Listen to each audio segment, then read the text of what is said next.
kita pengen minta respon Ustadz Nur Sofa. Jadi saya pengen sedikit menukil gini Ustadz. Coba saya ingin sambungkan kepada tema KC pada malam hari ini. Kebetulan kan dalam waktu tidak lama kita juga akan memasuki momentum Lebaran Idul Adha.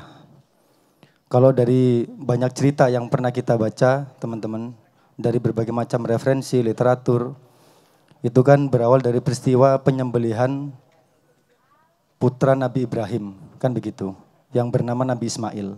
Dari sekian putra beliau, Nabi Ismail yang kemudian saling mendapatkan perintah dari Allah, kurang lebih begitu. Sehingga pada singkat cerita di adegan tersebut, ketika seorang Nabi Ibrahim, seorang ayah menyampaikan ihwal mimpinya pada malam hari, kalau tidak salah selama 3 kali berturut-turut Ustaz ya. Lantas disampaikanlah kepada sang anak, yaitu Nabi Ismail. Lantas Nabi Ismail menjawab bahwa ketika itu memang menjadi perintah Allah. Saya coba nukil salah satu ayatnya ya, biar tidak salah. Jadi di surat As-Saffah ayat 102 itu dijelaskan, yang kurang lebih artinya, maka ketika anak itu sampai pada umur yang sanggup berusaha bersamanya, Ibrahim lantas berkata, "Wahai anakku, sesungguhnya aku bermimpi bahwa aku menyembelihmu.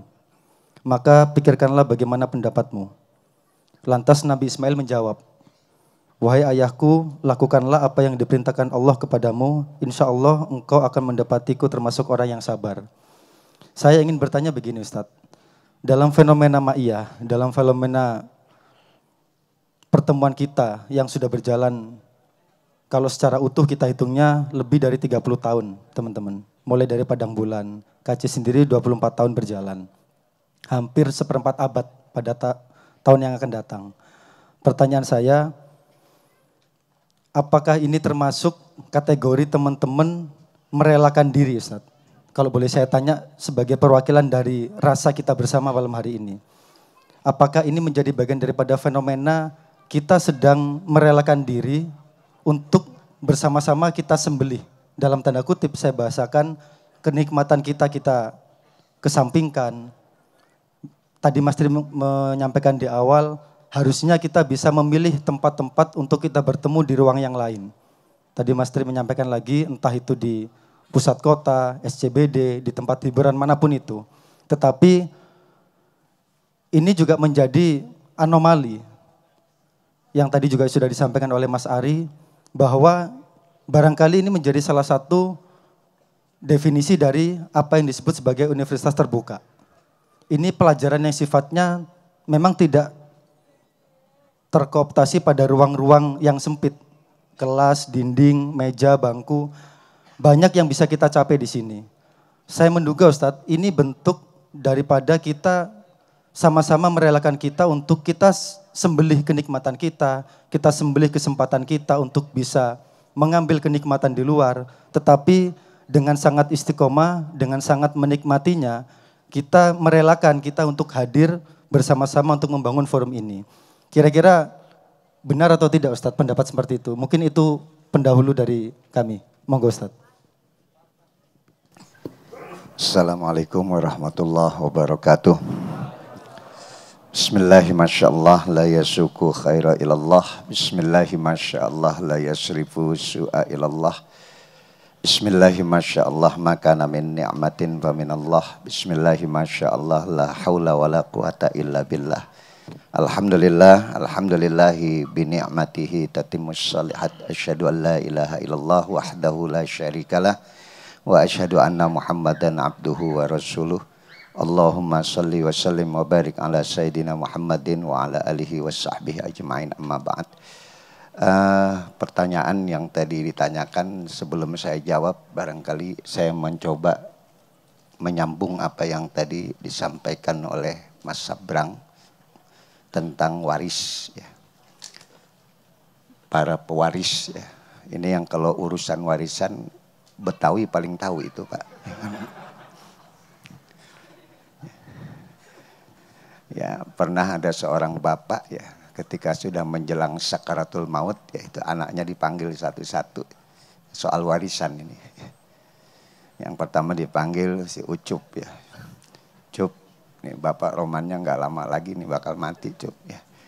Itu ada tanah 300 meter di sebelah kidul itu buat empok lu si Mumun ya.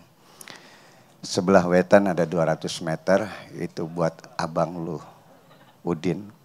Itu di samping musola ada 500 meter jangan diapa-apain. Ngapa Mbak tanah orang lu jangan apa-apain.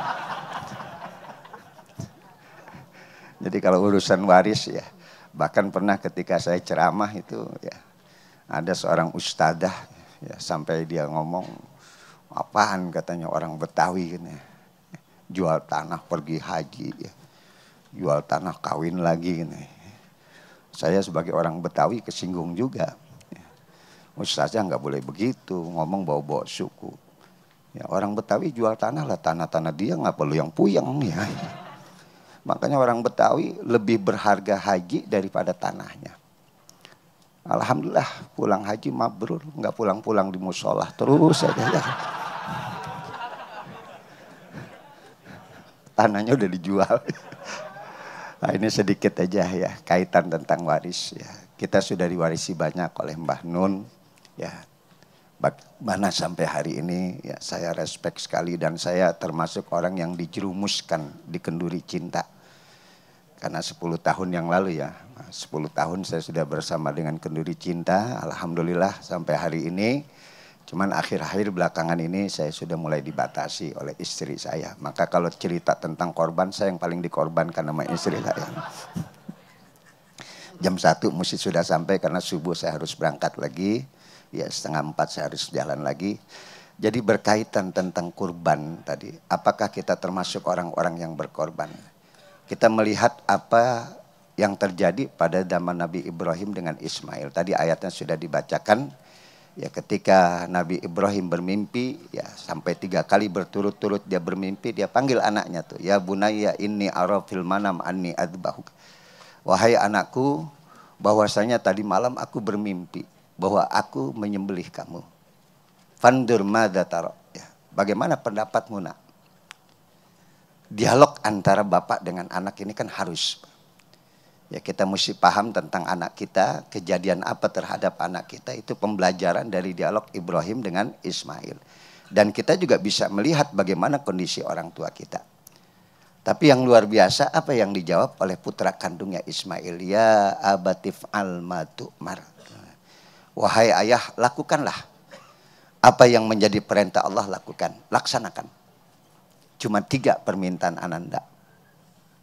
Apa kata Ismail? 1, tajamkan pisaunya. Agar Ananda tidak merasakan sakit yang terlalu panjang. Yang kedua, tutup muka Ananda. Agar ayah tidak melihat bahwa yang ayah sembelih adalah putra kandung ayah. Dan yang ketiga, kalau darah sudah mengalir, sampaikan kepada Umi Hajar bahwa ayah sudah menjalankan perintah Allah dengan benar. Begitu Nabi Ibrahim mengasah pisau, itu datang iblis.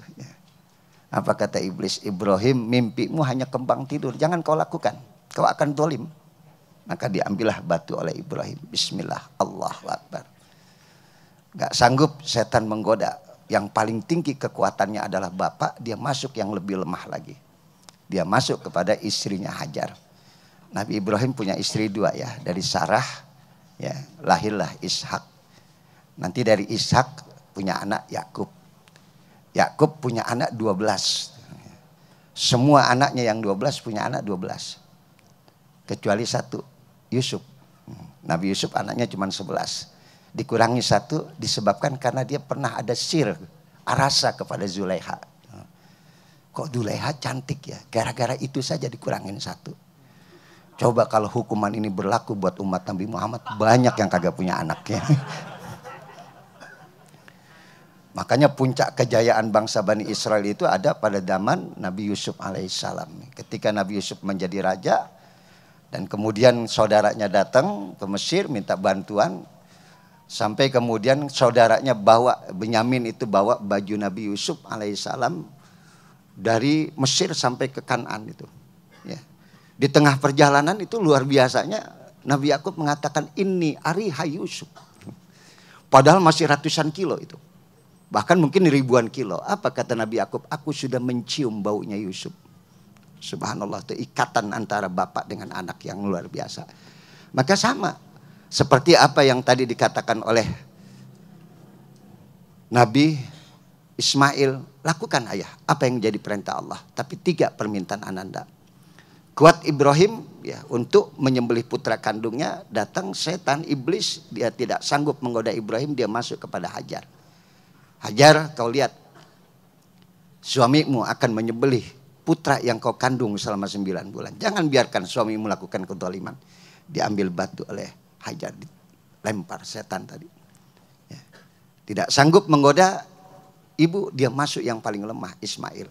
Ya. Kalau orang Betawi bilang lari tong buah lu mau nyembelih lu loh ya. Lari tong cepat ya. Ismail katakan tidak, aku siap untuk disembelih, diambil batu. Itu diabadikan Pak dalam melempar jumroh. Yang hari ini saudara kita di haji sedang berangkat wukuf di Padang Arafah. Insya Allah nanti kalau hari Ahad mereka sudah melempar jumrah ya.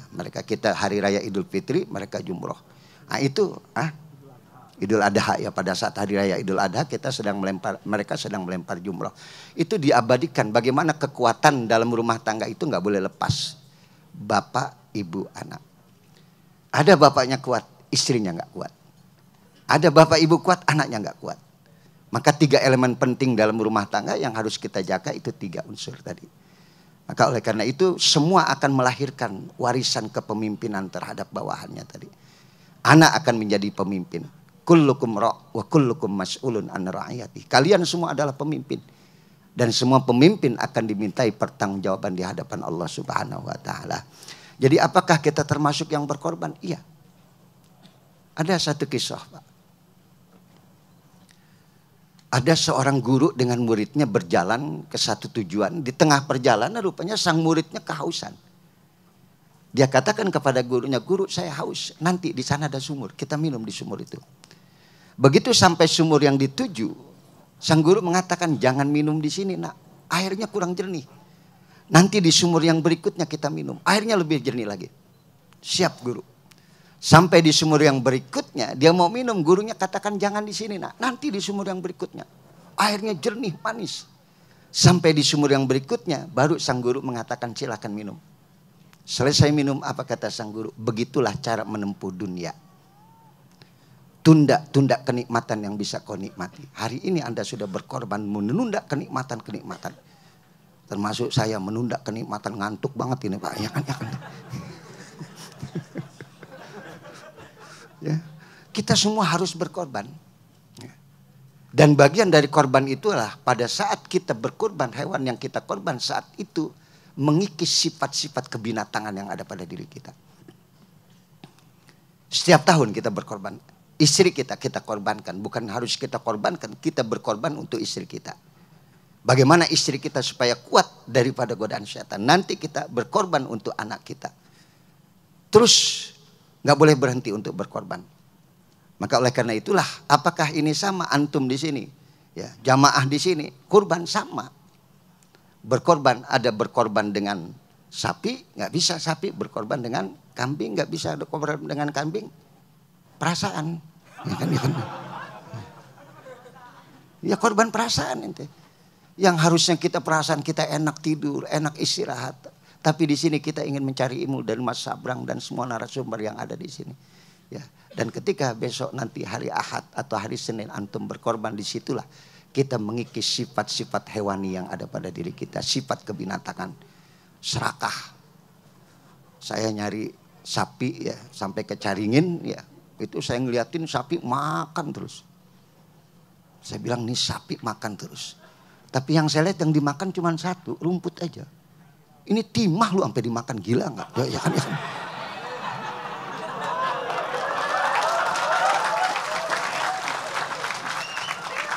Bang Hensat langsung bergetar. Ya jadi yang ada di otak kita makan mulu itu sapi. Soto yang paling bagus, paling enak dia tahu. Bakso yang paling enak. Ente kayak sapi. Yang dipikirin cuma apa tadi? Makan. Itu yang harus kita kikis, Pak. Makanya khalaqnal insan. Maaf ya. Nggak mesti orang gemuk itu banyak makan, nggak mesti, ya kan? Gak usah dijelasin. Iya. Apaan Gi? Itu ponakan saya makan terus badannya kurus. Jadi nggak jaminan, ya. Jangan kesinggung, ya Afan ya kan. Ya. Terusin ya. Jadi khalaqnal insan fi ahsani taqwim, kami jadikan manusia dengan sesempurna-sempurna ciptaan Allah ketika dia sudah bisa mengikis sifat hewani yang ada pada diri kita. Sifat hewani, sifat binatang yang ada pada diri kita. Termasuk tadi makan terus. Ada lagi yang habis makan apa? Tidur. Itu kayak ular tuh. Ya. Ular kalau habis makan tidur. Tapi masih mendingan ular. Habis makan tidur, seminggu nggak makan. Kadang-kadang di rumah kita habis sholat isya makan. Ntar pulang ustadz bawa berkat, dibangunin istri, makan lagi tuh. Ya. Jadi perut kita ini yang harus kita bersihkan pada saat kita kurban. Sifat-sifat kebinatangan yang ada pada diri kita. Ya mudah-mudahan nanti bisa berkorban. Ya. Jadi adakah jamaah mahya ini termasuk orang yang berkorban? Iya. Berkorban dengan perasaan. Ya. Perasaan yang harusnya kita rasakan nikmat, kita harus korbankan. Kembali kepada warisan, saya nggak panjang-panjang hari ini. Ya. Soal warisan saya cuma pesan satu. Ya. Ini saya tadi di luar sudah masih terbayang Kiai Muzammil. Ya. Terbayang Kiai Syekh Nur Somad yang kita biasa bersama. Ya. Mereka sudah mendahului kita. Saya juga nggak tahu umur ya. Ini umur udah 64 ya. Kalau ukuran Nabi saya udah kelewat setahun itu. Ya kan antara 60-70 itu. Baina sab'ain wa sitin. Nggak akan lewat dari 70. Rata-rata umur kita kisarannya itu. Dan kalau dihitung dengan ukuran akhirat itu cuma berapa menit, berapa jam kita hidup. Karena satu hari akhirat sama seperti 1000 tahun dunia. Jadi bayangkan kalau Nabi Nuh saja umurnya 950 tahun, itu belum satu hari. Betapa panjangnya waktu bergulir di akhirat. Betapa lamanya kenikmatan yang gak habis-habis nanti di akhirat. Betapa lamanya siksaan yang nanti akan dirasakan di akhirat. Siksaan yang paling luar biasa dirasakan adalah keputusasaan. Ketika disiksa di akhirat, keputusasaan itu luar biasa. Gak habis-habis. Dibakar lagi, dibakar lagi. Disiksa lagi. Tetapi kenikmatan juga nggak akan pernah habis-habis. Maka nanti buat orang-orang yang beriman, buat orang-orang yang berkorban, waktunya berkorban, kepentingannya, nanti rahmat Allah akan diturunkan. Ada dalam satu hadis, innallaha ta'ala yudnil mu'min wa yasturuhu minan nas. Ini nanti kondisi ya ketika kita dibangkitkan di padang mahsyar, itu ada ashabul yamin, ada ashabul shimal. Ada golongan kanan, ada golongan kiri. Wa yasturuhu minan nas. Dan pada saat dibangkitkan di padang mahsyar, Nabi mengatakan uratan khufatan. Manusia saat itu dalam keadaan telanjang bulat, tidak beralas kaki. Kenapa manusia dihinakan oleh Allah pada saat dibangkitkan di padang mahsyar? Saat itu Allah menghinakan kesombongan yang ada pada diri manusia. Mana pangkatmu dulu waktu di dunia? Mana jubah kebesaranmu dulu? Mana pengacaramu yang dulu selalu mendampingi kamu? Hari ini aku telanjangkan kalian semua. Hari ini aku hinakan kalian semua. Kesombongan-kesombongan hari ini tidak ada lagi, kata Allah. Barulah orang yang beriman ditutupi auratnya oleh Allah. Wa yasturuhu minan nas, dan ditutup tuh batasan. Sehingga ketika pemeriksaan terhadap orang yang beriman, itu nggak ada yang tahu. Selain orang yang beriman nggak tahu. Baru dipanggil satu-satu. Fahmi? Ta'al sini. Ya, hadir. Allah tanya, ata'rifu dzamba kada. Ini dosa kamu bukan? Masih ingat surah Yasin? Al-yauma nakhtimu ala afwahihim wa tukallimuna aydihim wa tashhadu arjuluhum bima kanu yaksibun. Hari itu mulut dikunci. Ya. Wa tukallimuna aydihim, tangan bicara. Wa tashhadu arjuluhum, dan kaki akan menjadi saksi atas perbuatan kita. Naam ya Rabb, itu dosa saya. Dibuka lagi lembaran berikutnya. Padahal ini ashabul yamin, golongan kanan. Ata'rifu dzamba kada, ini dosa kamu bukan? Naam ya Rabb, itu dosa saya. Wa qarrarahu bizunubihi, dan semua dosanya dibacakan. Dan orang yang dibacakan dosanya wara'a fi nafsihi annahu qad halak. Dia merasa dirinya bakal celaka. Di sini rahmat Allah diturunkan kepada orang yang beriman, yang mau berkorban untuk kepentingan apapun selain daripada untuk kepentingan dunia, dia lebih mementingkan kepentingan akhiratnya. Apa yang Allah katakan? Fa inni qad satartuha 'alaika fid dunya. Dosamu di dunia aku yang sembunyikan. Bayangkan nih, sampai hari ini nggak ada yang tahu dosa kita. Istri kita nggak tahu kita melakukan dosa. Anak kita nggak tahu kita melakukan dosa. Teman kita nggak tahu kita melakukan dosa. Siapa yang menyembunyikan dosa tadi? Allah katakan fa inni qad satartuha 'alaika fid dunya. Dosamu di dunia aku yang sembunyikan. Wa ana aghfiruha lakal yaum. Hari ini dosa kalian semua aku ampunkan. Fayu'ta kitabah hasanatihi biyamini. Maka diberikanlah buku catatan kebaikan itu dengan tangan kanan. Makanya bahasanya kitabah hasanatihi tadi, bukan kitabah sayyiatihi. Ya, karena dosanya sudah dihapus, itulah tiket untuk masuk ke dalam surga. Apa yang bisa kita ambil kesimpulan di sini? Selama dosa Anda masih tidak diketahui orang, selama anak kita nggak tahu kita melakukan dosa, selama istri kita nggak tahu kita melakukan dosa, berarti ada rahmat Allah yang masih tersisa di dalam diri kita. Tapi ketika dosa kita sudah diumbar dan orang tahu, bahkan di YouTube orang tahu siapa ini pelakunya, siapa ini, berarti orang itu sudah kehilangan rahmat Allah Subhanahu wa taala. Paham ya? Maka banyak-banyaklah duduk bersama orang-orang baik, duduk di tempat yang baik. Jangan bosan jadi orang baik. Insya Allah mudah-mudahan rahmat Allah akan diturunkan kepada kita semuanya. Ya, kalau sampai istri kita tahu kita melakukan dosa, udah lama ditinggal sama istri kita, Pak. Kalau tahu anak kita melakukan dosa, udah nggak dihormati oleh anak kita. Teman kita tahu kita melakukan dosa, sudah ditinggal oleh teman kita. Tapi Allah masih menurunkan rahmat kepada kita. Nggak ada yang tahu kita melakukan dosa. Maka jangan suka buka dosa-dosa orang lain. Ya, jangan buka aib orang lain.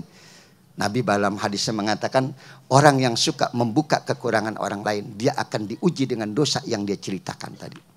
Bahkan dia lebih buruk dari yang dia ceritakan pada orang lain tadi. Inilah pentingnya ya, kita ngaji pada malam hari ini, kita diskusi pada malam hari ini, supaya kita bisa mendapatkan nilai ketika kita pulang. Satu yang saya ingin sampaikan, yang ingin saya istimbatkan ya. Satu tadi saya katakan, jangan pernah berhenti untuk berkorban tadi. Apapun lakukan korban ya. Ya, jangan sampai kita hanya mementingkan diri kita sendiri. Lihat bagaimana hubungan kepada manusia itu di atas dari segala-galanya. Bukan cuman ibadah kepada Allah saja kita harus bagus, tapi ibadah kepada manusia harus bagus.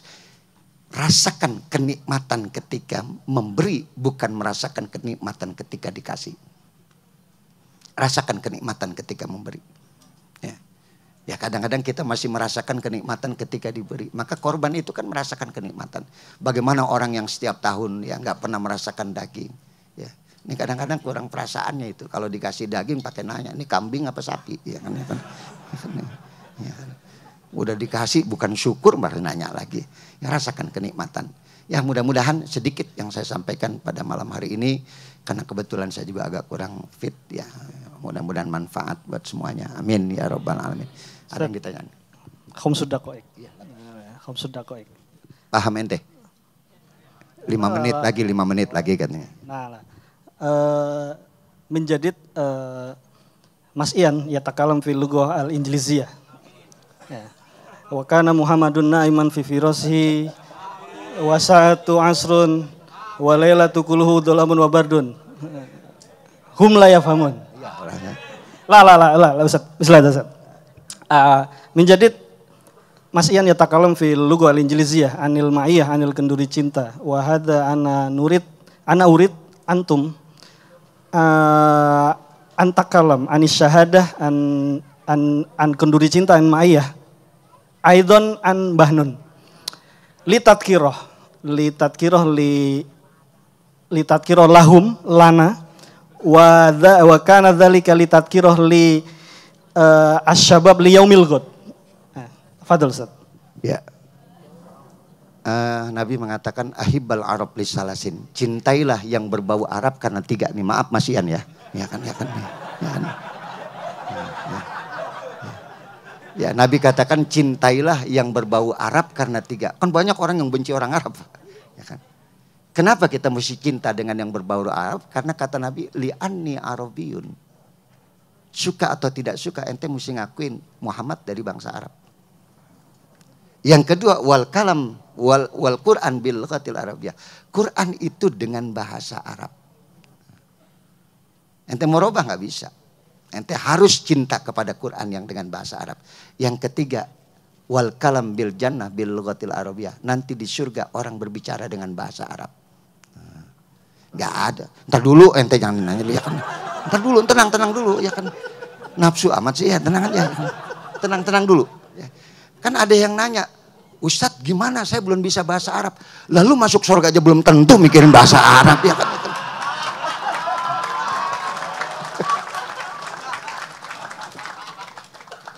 Abu Jahal bisa bahasa Arab. Abu Lahab bisa bahasa Arab. Masuk. Ya. Iya. Nah, dengerin dulu. Ente belum apa motong dulu sih ya. Maksud hadis Nabi, kalau antum pengen masuk surga, cintailah Nabi dan jadikan Quran sebagai petunjuk kamu. Iya. Soal bahasa semua orang bisa bahasa tuh. Ya udah aman ya. Iya udah tenang aja. Makanya tadi Mas Fahmi bicara bahasa Arab ya. Saya disuruh bicara tentang bagaimana kondiri cinta, bagaimana Filog Arabia Ustaz. Ya. Filog Arabia. Filog Arabia. Ana adunu, ana akhaf wa. Hada muhim Ustaz. Hada muhim Ustaz. Ana atlub minkum Ustaz. La Ustaz. La basa. Udah. Ana atakallam Arabiah qalilan faqat ya Ustaz. La basa. Kondiri cinta majlis al-muhim lana walakum jami'an. Ya. Udah nggak paham dia kesian Ustaz. Ya. Lain Ustaz. Hada muhim Ya. li tadkiro. Iya. Hada laisal faqat lahum. Ya dulu pernah di apa Pak kalau kita keluar dari pondok itu ya naik kereta Mas Sabrang itu di kereta itu kan kalau 6 bulan kita di pondok kan wajib itu ya meninggalkan bahasa daerah ya meninggalkan bahasa Indonesia. Kita harus dipaksa bahasa Arab. 6 bulan tuh ada yang bisa, ada yang enggak. Kebetulan satu waktu kita pulang naik kereta satu gerbong, itu ada sahabat saya, saudara saya nggak bisa ngomong Arab. Kita semua udah bicara bahasa Arab. Saking malunya. Akhi, kul huwallahu ahad. Ya kan. Allahu somad. Ya kan. Lam yalid, walam yulad. Ya kan. Makanya khawatir nanti begitu Ustaz ya kan. Ya udah. Jadi gitu ya. Kenduri cinta ini ya muhim lana. Najatami hada hatta akhir lail ya. Mungkin hatta subuh. Walakin nahnu nalqa fi hadal majlis syai'un la yajid fi makanin akhar. Ini saya udah hampir 50 tahun Pak nggak ngomong bahasa Arab, udah banyak lupanya ini. Ini kayaknya ngetes ini dia, ya kan. Jadi gitu aja ya, bahwa ini penting buat kita majelis ini. Anda akan mendapatkan suasana seperti ini nggak akan ada di mana-mana, hanya di Kenduri Cinta. Maka terkadang saya merasakan ada kerinduan yang luar biasa. 2 bulan nggak ketemu, pengen ketemu dengan sahabat-sahabat Kenduri Cinta dengan jamaah ma'iyah. Karena nuansa dan suasananya berbeda dengan tempat lain. Dan saya belajar keikhlasan di sini. Paham Ustaz? Fahim tuh. Ya. Ya di tempat lain ya syai'un. Huna la najid syai'an illal ghahwa ila syai' ya kan. Fahim tum? Fahim ya fahamun Ustaz. Iya. Ya jadi di sini kita belajar keikhlasan, belajar berkorban ya. Mudah-mudahan Mbah Nun ya diberikan kekuatan, kesabaran. Dan saya termasuk ya Ustadz yang beruntung ya bisa dijebloskan, dijerumuskan ke Kenduri Cinta seperti ini. 10 tahun kita bersama-sama dan sudah banyak yang meninggalkan kita ya.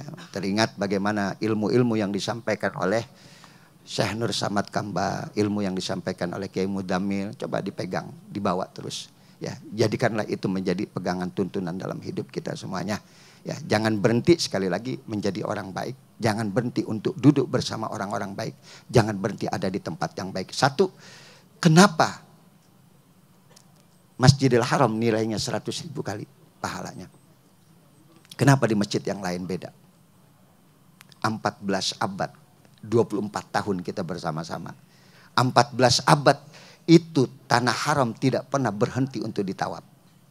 Makanya antum lihat, kenapa jarum jam bergerak dari kiri ke kanan, sementara orang tawaf bergerak dari mana? Kanan ke kiri. Ke kanan kiri. Kenapa? Karena setiap pergerakan yang berlawanan arah dengan jarum jam itu akan melahirkan satu energi positif, energi kebaikan. Dan 14 abad terakumulasi di situ, berkumpul di situ. Maka nilainya itu mencari kebaikan buat orang-orang yang baik tadi. Sampai 100.000 kali nilai sholat di situ 100.000 kali. Karena disitulah berkumpulnya kebaikan. Di sini kebaikan rahmat Allah turun. Jangan berhenti. Baru 24 tahun. Ya, tenda nggak ganti-ganti begini aja dari dulu ya. Ya, ulang tahun juga gini aja makanannya ya kan. Tapi itulah keistiqomahan ya teman-teman penggiat cinta ya, penggiat kenduri cinta ya, istiqomah. Dan jamaahnya juga Masya Allah jarang dikasih air, beli sendiri Ustaz ya. Tapi tadi buat kita itu nggak ada masalah, yang penting kita bisa mendapatkan ilmu ya. Jadi robahlah pergerakan Anda tadi, jangan ngikutin arah jarum jam ya, bergerak dari kanan ke kiri tadi akan melahirkan energi. Saya tinggal di Priuk, maaf, dulu Priuk itu ada yang namanya apa? Tuh, apal dia itu ya. Waktu saya kuliah saya ditanya, "Ji, tinggal di mana?" Priuk, sebelah mana Keramat Tunggak? Waduh, kagak enak benar saya ya kan. Terus Priuk kemana sih? Dari Cililitan itu naik 43 arah Priuk. Terus tahu udah sampai Priuk, jam tangan ente hilang udah nyampe Priuk. Saya bilang ya. Brong masa Brang. Priuk itu brong sekali. Tapi sekarang ada Islamic Center. Dan saya merasakan sholat di Islamic Center berbeda dengan masjid yang lain. Kenapa? Karena di situ dulu berkumpul kejahatan-kejahatan, kemaksiatan. Makanya lihat berapa kali kebakaran, berapa kali ini. Beda suasananya. Makanya rumah kita itu jangan berhenti dipakai untuk ibadah. Karena itu akan melahirkan kebaikan. Dan di tempat ini luar biasa kebaikan yang berkumpul. Rumah yang paling baik adalah rumah yang sering dibacakan Al-Quran. Dan rumah yang terburuk adalah rumah yang tidak pernah dibacakan Al-Quran. Tidak pernah dipakai untuk sholat. Akan tumbuh kejahatan-kejahatan. Khairul buyut allati quri'a fihil Quran. Sebaik-baik rumah adalah rumah yang sering dibacakan Al-Quran. Ya, itu yang dapat saya sampaikan pada malam hari ini. Kita doakan sekali lagi Mbah Nun diberikan kesehatan, Mas Sabrang diberikan keistiqomahan. Ya, beliau selalu dikasih sehat buat kita semuanya, memberikan ilmu kepada kita semuanya. Sekali lagi saya mohon maaf, saya nggak bisa lanjut sampai akhir karena saya harus istirahat sejenak ya untuk melanjutkan tugas lagi. Terima kasih. Jazakumullah khairal jaza. Usi nafsi wa iyyakum bitaqwallah wal afu minkum. Wassalamualaikum warahmatullahi wabarakatuh.